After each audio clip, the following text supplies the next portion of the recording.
Welcome to Elder Heart, where forgotten stories find a voice, and small moments bring deep meaning.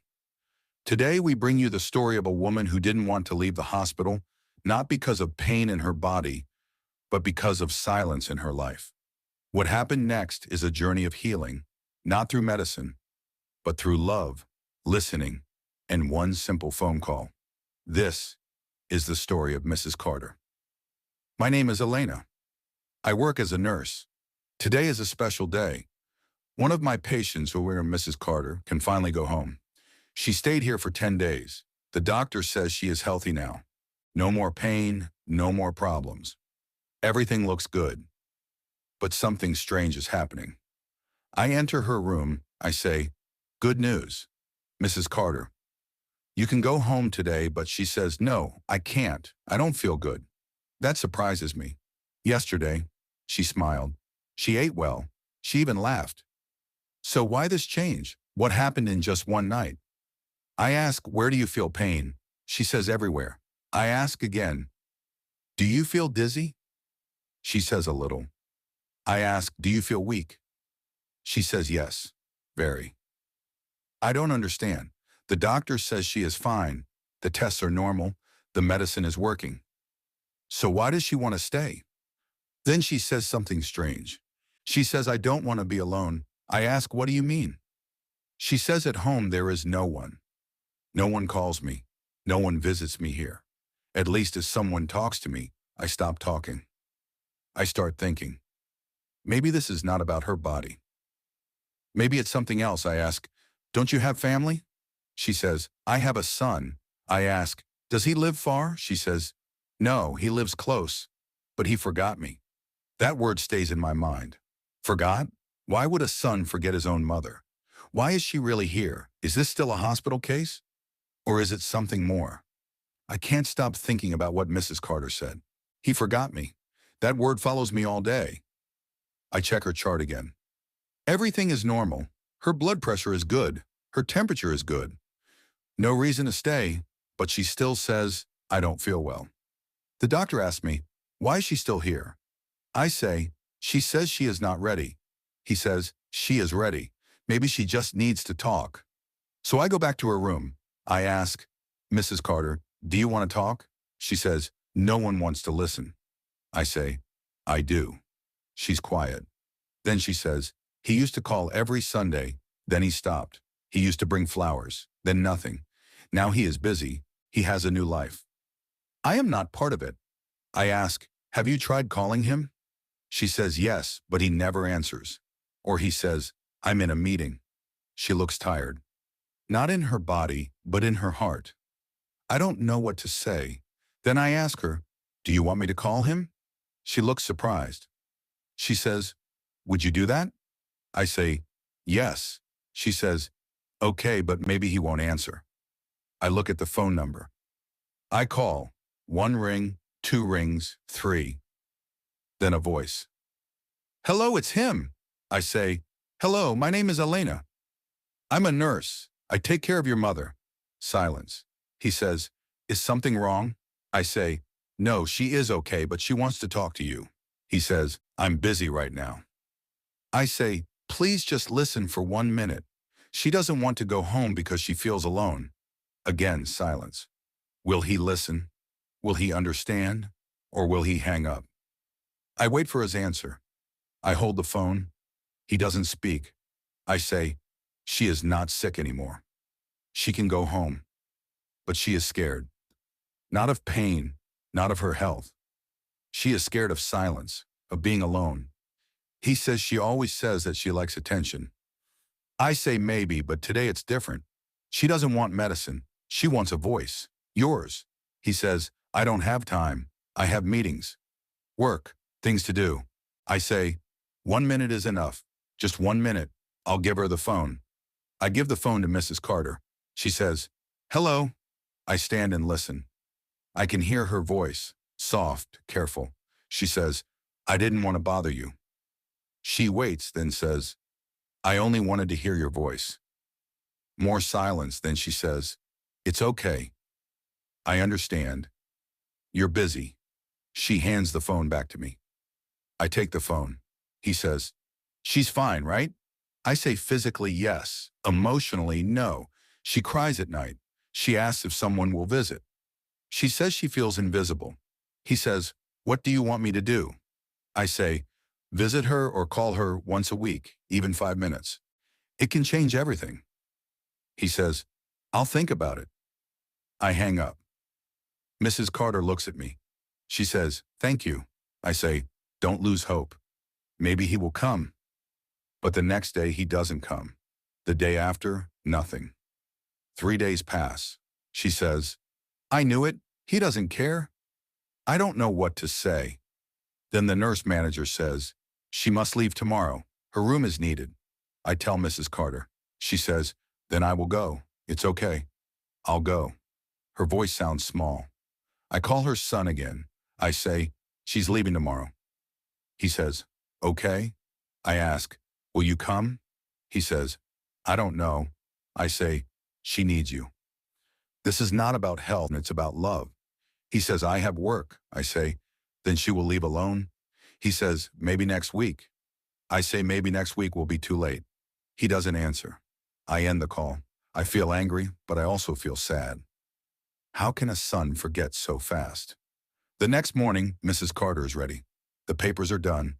The taxi is called. She says, "Maybe he will come, or maybe not. Life is like that." I look at the door. Nothing. 5 minutes pass. 10. The taxi is waiting. She says, "Let's go." And then someone walks in. Nate, but is it really him? Or is it just a delivery person or another nurse? Or is this the moment everything changes? The door opens. I turn my head. Mrs. Carter does not move. She is quiet. She waits. I wait too. It is not a nurse. It is not a delivery person. It is a man. A tall man. He looks confused. He says, "Is this room 12? I say, "Yes." He says, "I'm looking for my mother." Mrs. Carter looks up. "Michael," she says. The man says, "Hi, Mom." She does not answer right away. She just stares. He says, "Sorry I'm late. I had a meeting. I came as fast as I could." She says, "You came?" He says, "Yes, I came." She says, "But you said you were busy." He says, "I was." But then I started thinking about the hospital, about you, about all the times you helped me when I was small. And I felt bad, very bad. Mrs. Carter says, "I didn't think you would come." He says, "I almost didn't. But then I heard your voice. You sounded tired, lonely." She says, "I'm always alone." He says, "Not anymore. I watch in silence. I don't say anything. I just listen." He says, "Let's go home, Mom. I'll take care of you." She says, "Home? You're home." He says, "Yes, you can stay with me. I already talked to my wife. We have space. You'll have your own room." Mrs. Carter says, "But I don't want to bother anyone." He says, "You're not a bother. You're my mother." She says, "I thought you forgot me." He says, "I never forgot you. I was just too busy, too selfish." "I'm sorry." She says, "Thank you for coming." He says, "Thank Elena. She called me. She made me see things clearly." I feel my heart beat faster. I don't speak. I don't move. I just listen. He says, "Let's go. The taxi can leave. I'll take you." Mrs. Carter says, "Okay." She smiles. I check the papers. I cancel the taxi. I give her the documents. She takes them. Her hands are not shaking now. They are strong. He holds the papers too. He says, "Ready?" She says, "Yes." They walk to the door. Then she stops. She turns to me. She says, "Elena, you didn't just heal my body. You healed my family." I smile, but deep inside I ask myself, is this real? Or will things go back to the way they were? Will he really care for her? Or is this just one good day? I don't know the answer.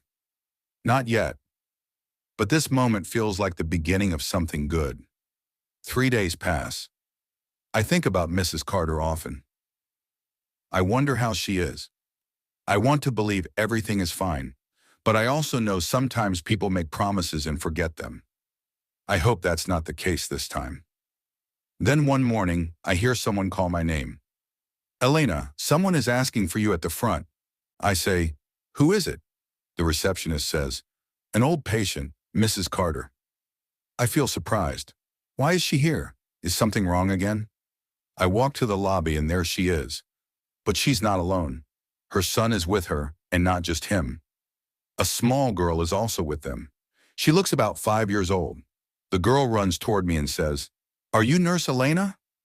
I say, "Yes." The girl says, "My grandma told me you are a hero." I smile. Then I look at Mrs. Carter. She says, "This is my granddaughter. I'm living with them now." I ask, "Is everything okay?" She says, "Yes, everything is more than okay." Her son speaks. He says, "I didn't plan this, but when I took her home, I saw something. My daughter was happy. My wife was happy. Even I felt better. I realized I needed her too." I say, "I'm glad." Then he says something I don't expect. He says, "We're starting a support group for other people like her, for parents who feel forgotten. We want to help." I say, "Really?" He says, "Yes, I want to share her story. I want others to understand how important it is to call, to visit, to care." Mrs. Carter says, "This hospital saved me, not with medicine but with love." Then her son gives me something, a small card. It says, "Carter Family Foundation, never alone again."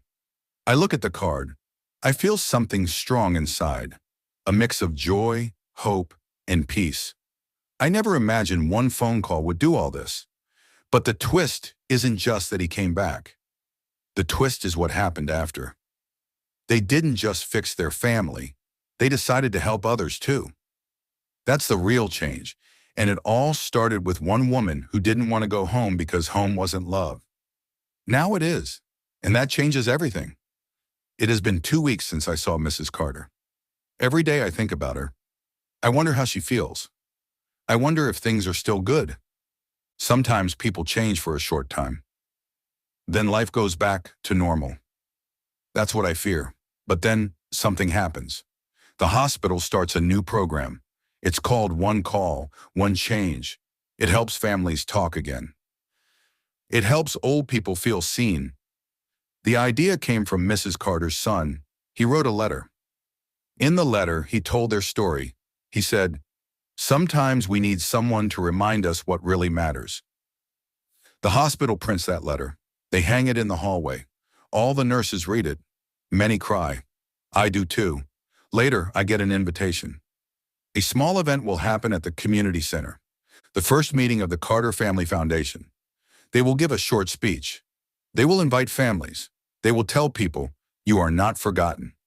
I go to the event. I sit in the back. I don't want attention. I just want to listen. Mrs. Carter speaks first.